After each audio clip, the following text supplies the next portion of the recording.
আপনারা যারা ইসলামের এই সমস্ত কথাগুলো শুনলেই এই যে একটা স্লোগান দিল, এটা অনেকের কাছে ভালো লাগে না। তারা মনে করে আরে ইসলাম তো হলো আল্লাহ আল্লাহ জিকির করবে, এত জোরে আল্লাহু আকবার বলার কি দরকার? আরে আপনারা ইসলামটাকে তো বুঝবার চেষ্টা করেন, মানেন না না মানেন। আপনি কতটুকু মানবেন সেটা আপনার আর আপনার কপালের বিষয়, কিন্তু ইসলামটাকে তো অন্তত বুঝবার তো চেষ্টা করবেন।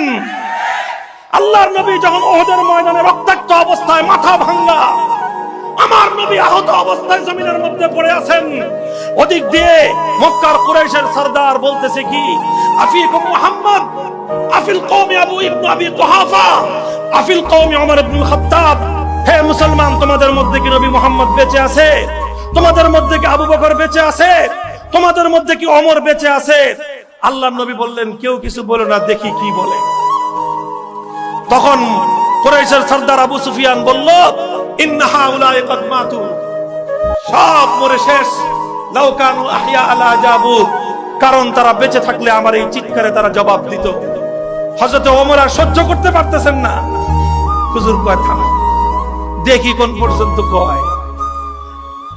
এরপরে আবু সুফিয়ান বলল, ওলু হুবাল, ওলু হুবাল, বলল হুবলের জয়ধ্বনি, হুবল বড় হোক।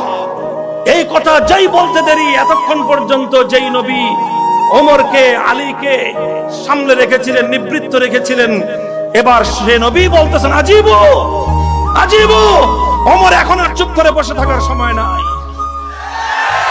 হযরত ওমর জিজ্ঞাসা করলেন, মা নাকুলু ইয়া রাসূলুল্লাহ, কে?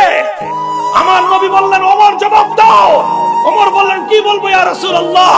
আমার নবী বললেন, কুলু আল্লাহু আলা ওয়া জাল। হে ওমর, তোমার কণ্ঠে সমস্ত শক্তিগুলো ঐক্যবদ্ধ করে চিৎকার করে একটা আওয়াজ দাও,